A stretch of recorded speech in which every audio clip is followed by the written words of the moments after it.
Salve família, aqui quem fala é o Thiago e esse é o canal Torcedor do Timão. Canal aí do todo poderoso Timão aí. A gente vai falar hoje aí sobre a verdade do Corinthians, mano. A gente vai falar sobre a verdade do jogo do Corinthians contra o América e essa sequência ruim aí que a gente tá tendo, tá ligado? Mas antes, vocês que curtem meu canal aí, que gostam do meu desempenho aí, vão lá, se inscrevam no canal aí, tá ligado? Dê essa força pra nós aí, tá ligado? E compartilhem também com todo mundo que vocês puderem aí, pra gente poder chegar no maior número de pessoas, pra gente poder bater nossas metinhas aí. Então, família, vamos lá, tá ligado, mano? Vou falar um pouquinho do jogo, o que foi o jogo. O jogo é o seguinte, o Corinthians tá apresentando nos últimos jogos, e apresentou ontem o mesmo defeito. A gente é muito permissivo na hora de aceitar a marcação dos adversários, e isso é um problema, uma crítica muito forte que a gente tem que fazer ao trabalho do Vitor Pereira, porque ele tem que, não que ele seja o culpado por isso, mas ele tem que encontrar uma saída para isso. Ele não pode sacrificar um tempo, como por exemplo foi contra o Fortaleza, como foi contra o Boca, né? Como foi contra o Internacional, como foi contra o São Paulo, como foi ontem, entendeu? A gente não pode sacrificar um tempo para poder ele ir no intervalo, tipo, sei lá, mexer com o brilho dos jogadores e os jogadores modificarem, tá ligado? É necessário ele fazer algo referente a isso. A gente tem decisões agora no próximo mês aqui, agora em comecinho de junho, final de junho, julho. A gente tem decisão no final de semana. A gente pode recuperar a nossa liderança no final de semana que a gente perdeu ontem. Então é necessário ele fazer com que os jogadores mudem de postura. E assim, vou fazer crítica aos jogadores, mas antes eu vou deixar bem claro aqui uma coisa referente à crítica aos jogadores. A crítica aos jogadores não é por falta de vontade, eles não têm falta de vontade, não é isso que eu tô falando. O problema é que eles são permissivos na hora de acertar a marcação e acabam, tipo, não se mexendo o suficiente, não se moldando a movimentação. Existem coisas que eles conseguiriam fazer dentro de campo sem a necessidade de ir pro intervalo, porque toda vez que vai pro intervalo e volta, tá ligado? Quando se tá nessa situação permissiva, volta-se diferente. Então eles conseguiriam fazer algo diferente mesmo não precisando ir pro intervalo. Eles podem ter essa noção, mas eles têm que entender que eles têm que fazer isso. E aí o treinador tem que cobrar os caras referente a isso, se já não o faz. E se já o faz, ele tem que entender que o que ele tá colocando para eles antes do jogo não tá funcionando, então ele tem que modificar a forma dele trabalhar. É difícil, cara. É pauleira, é pedreira, mas é assim. Ou ele faz isso, ou ele não vai, a gente vai sofrer o ano inteiro até pegar um time que é mais competente e mais coeso, e aí a gente vai tomar um sacode no primeiro tempo e no segundo tempo a gente não vai conseguir reverter, e aí as coisas vão por água abaixo, o ano inteiro vai por água abaixo. E aí a gente tem que entender isso. Essas são as minhas críticas a ele. As críticas aos jogadores é essa também, tá ligado? Eles têm que ser menos permissivos. Isso também depende deles, entendeu? Deles entenderem que eles estão fazendo errado e modificar a forma de jogar. Eles mesmos ali, tá ligado, irmão? Tipo, me muda a postura, tal, vamos se mexer mais, se mexe pra cá, tal. Sabe? Tenta se mover o máximo possível e não ficar tão estáticos quanto eles estão ficando. O problema é que eles estão ficando estáticos e aí eles encaixam a marcação e eles não se mexem.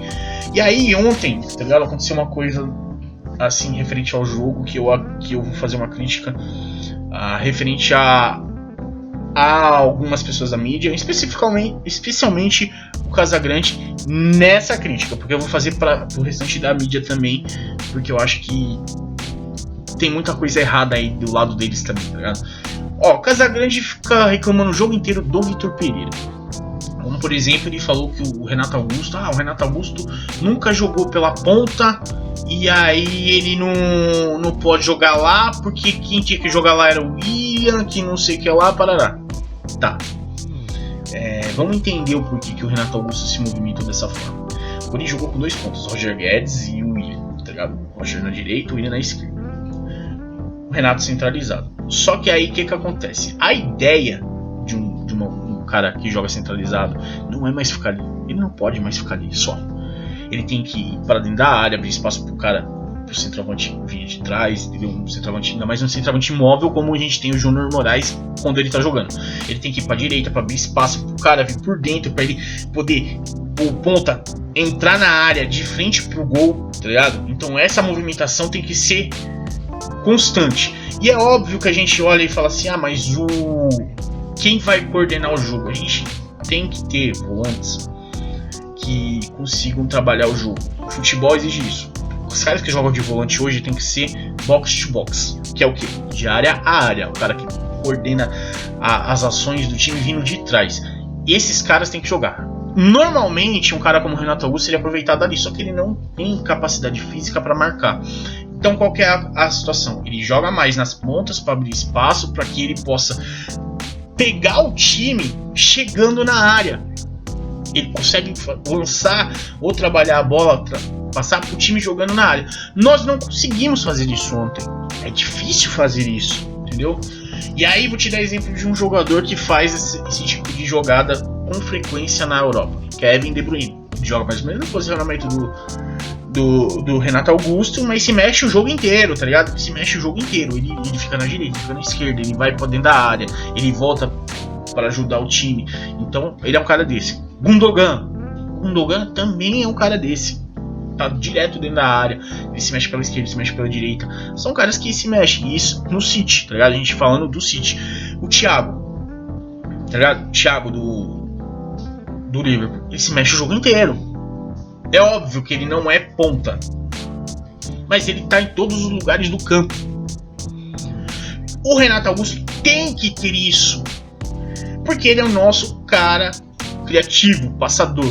E aí, mano, o Casagrande começa a falar mal do Vitor Pereira por causa dessa opção que o Renato Augusto nunca jogou ali.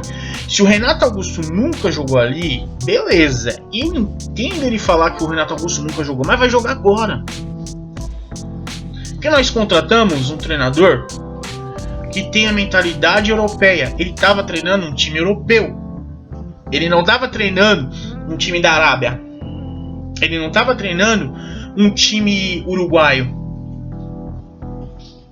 Entendeu? Ele não estava treinando o time do Equador. Ele estava treinando um time europeu. Fenerbahçe não brigava pelos títulos europeus? Não. Mas é um time europeu grande.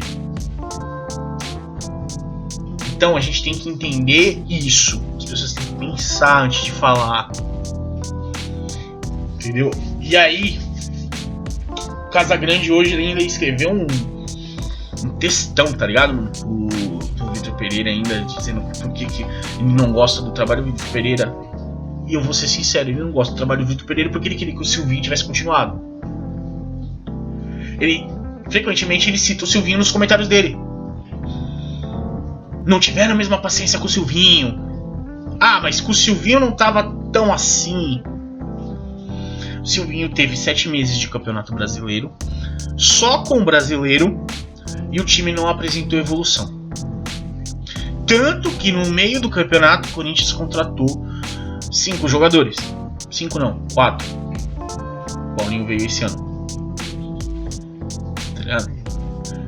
William, Renato Augusto, Roger Guedes. Não, só 3 só. Aliás, foram só 3. Contratou 3 jogadores. Não, o Juliano também. 4. Juliano, William, Renato Augusto e o Roger Guedes. Aí o que acontece, mano? Era pra dar um plus pro time brigar por alguma coisa. Teve um turno treinando apenas para jogar o Brasileiro, que o próprio Silvinho tinha sido eliminado na terceira rodada da Copa do Brasil pro Atlético Goianiense. Na semana que começou o Campeonato Brasileiro, ele teve um Campeonato Brasileiro inteiro só de Campeonato Brasileiro. O Corinthians tinha sido eliminado antes com o Wagner Mancini da Sul-Americana. Entendeu? Tipo, a gente tinha sido eliminado naquela triste goleada que a gente tomou no Uruguai contra o Peñarol. E aí a gente acabou sendo eliminado da Copa do Brasil na primeira semana do Campeonato Brasileiro. Ou seja, 2 jogos do Brasileiro no máximo que ele jogou com Copa do Brasil. Nem chegou a isso. Ele teve tempo para treinar o time. O time não evoluiu. Aí, mas o time ia brigar pra cair. Mentira! O time tava em 8º quando chegou os reforços. Entendeu? Tava em 8º, 9º, 10º. O Corinthians nunca brigou pra cair. E aí eles inventam essa mentira pra falar que o Silvinho tinha um bom trabalho. Não tinha. Se você for levar em consideração que todos os times que brigaram pra lá em cima foram mais longe do que o Corinthians nas competições, o Corinthians só teve brasileiro, o Corinthians não fez um bom trabalho. O Corinthians perdeu para os reservas do Flamengo. E não é que foi o reserva, tipo assim, colocou o Vitinho aqui, não, colocou o Diego Ribas aqui. Não, foi o sub-20 do Flamengo. Com o William, com o Renato Augusto, com o Roger Guedes em campo. O sub-20 do Flamengo é melhor que esses caras? Eu quero que ele me respondesse isso. Se o sub-20 do Flamengo é melhor do que o time titular do Corinthians, então, Duílio, faça o favor, troca todo mundo. Não tem como você criticar o Vitor Pereira.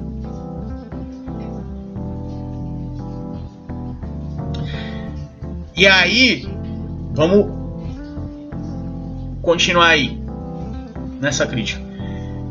E aí já não é pro Casagrande, certo? O Casagrande, pra mim, ele só tem, ele tem um posicionamento dele que pra mim decepciona, porque ele foi um ídolo do Corinthians, e ele tinha que ter mais responsabilidade quando falasse do Corinthians, e ele não tem. Ele critica o Corinthians como se estivesse falando de um time que ele diz que é... Ele mesmo diz que é um time limitado, mas ele critica como se estivesse falando do Flamengo campeão de tudo com Jorge Jesus. 5 minutos de jogo já tá uma merda pro Corinthians. Isso, cara, de 2017 pra cá, não é tipo hoje, e foi nesse jogo contra a América, tá ligado? Todas as críticas dele, 5 minutos de jogo, ele já critica o Corinthians como se o Corinthians fosse o maior time da história do futebol e não tivesse jogando nada. Aí, acaba o jogo, vai lá falar do campeonato. Quem que é o favorito do campeonato? É o Palmeiras, o Flamengo e o Atlético. O Corinthians não tem time pra enfrentar os caras, mas recebe críticas mais pesadas do que os caras quando os caras não jogam nada. O Flamengo não tá jogando nada, o Atlético não tá jogando nada. Você tira o Palmeiras, que tá conseguindo se manter num nível maior, mas Flamengo e Atlético não estão jogando nada e não recebem essas críticas pesadas. Por que não? Se eles têm o elenco que é dito que é melhor. Ele teria que ter mais respeito com a gente. Mas não tem. Então, esse é meu ponto com ele. Um cara que é ídolo tinha que entender mais do Corinthians. E não ficar fazendo esse tipo de coisa de ficar soltando notícias no alto assim, ficar essas cobranças ridículas que ele faz. E aí agora não é pra ele, tá ligado? É referente a outras pessoas. No geral, não é tipo pra uma pessoa específica, de novo, não é pra uma pessoa específica, é pra um geral de postura que eu vejo por aí afora. Tem muita gente que faz as críticas porque quer ver o Corinthians mal e não porque querem ver o Corinthians melhorar. Porque o Corinthians é o maior rival do Santos, do Palmeiras e do São Paulo. E aqui em São Paulo esse peso é muito grande. E esses clubes, nossos rivais, diferente de outros rivais por aí afora, são clubes do Brasil, tipo assim, que eu digo são torcidas grandes em outros estados também. Então, todos eles encaram a gente como um rival. Então, ver notícias publicando, tipo, o Corinthians deve 1 bilhão e não paga ninguém, o negócio das marmitas, tá ligado? Esses bagulho assim, pra eles é bom. Mas se a gente estiver vencendo no campo, pra eles, não é que isso não vai ser bom. Porque no campo a gente é melhor que os caras, então os caras vão falar, a gente vai... E o torcedor não vai comprar esse tipo de notícia. Se a gente estiver mal no campo, compra. Então muito cara que tá criticando o Corinthians aí, não tá criticando o Corinthians por causa do futebol. Tá criticando o Corinthians porque quer ver o Corinthians mal. Isso é fato, cara. Isso é fato. Te dou um exemplo claro aqui. A dívida do Atlético Mineiro aumentou, a do Corinthians diminuiu. Não tem crítica pesada referente à dívida do Atlético Mineiro? Não tem. É um time que pode ganhar a Libertadores. É um time que paga mais de 1 milhão pro Hulk. Ah, mas eles não compram jogadores. O Corinthians também não compra. O Corinthians ele contrata os jogadores, ele paga salários altos. Mas é tudo diluído no contrato do cara. Ele não paga o cara, tipo, vou dar 10 milhões aqui pro fulano, pro clube tal. Não, ele paga ali diluído.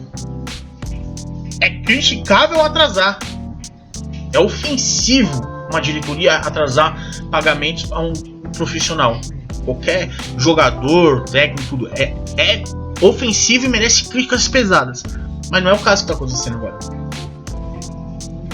Entendeu? O Corinthians está trabalhando para poder organizar suas contas, está diminuindo.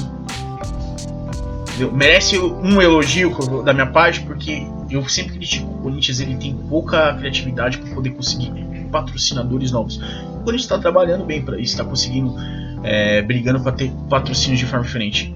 Merece outras críticas, porque tem que fechar patrocínios mais sérios, não iguais o da causa.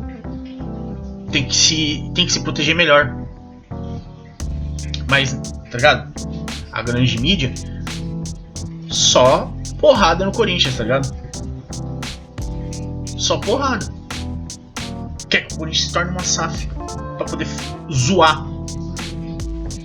E o Corinthians não precisa se tornar uma SAF pra poder pagar. O clube arrecadou mais de 500 milhões no ano passado. Ele tem que travar uma meta maior, tá ligado? Se foi 500 no ano passado, vamos travar 650 esse ano. E arrecadar esses 650. Uma das coisas é ter premiações maiores dentro do campo. Premiações maiores dentro do campo vem de resultados melhores dentro do campo. Resultados melhores vêm dentro do campo, vem de elenco melhor. O elenco melhor vem de competência. Vem de ter competência. Saca? Então, é isso aí que eu queria falar pra vocês aí. Vamos criticar o que tem que criticar, mas não cair no jogo sujo da mídia. Pensar, o Corinthians é nosso. Nosso Coringão. Não é o Corinthians da mídia. Deixa a mídia espernear à vontade. Vamos trabalhar duro, vamos cobrar o que tem que cobrar pra melhorar.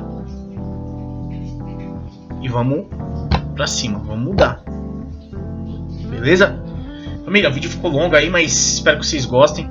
Peço desculpa aí por algum excesso e tal. Eu sou corintiano, e muito corintiano. Quando eu nasci eu não chorei, eu gritei vai Corinthians. Então, peço desculpa pelos excessos. E obrigado família, obrigado por tudo aí. Valeu, se inscreva no canal, deixe seu joinha e fortaleça a gente. Valeu.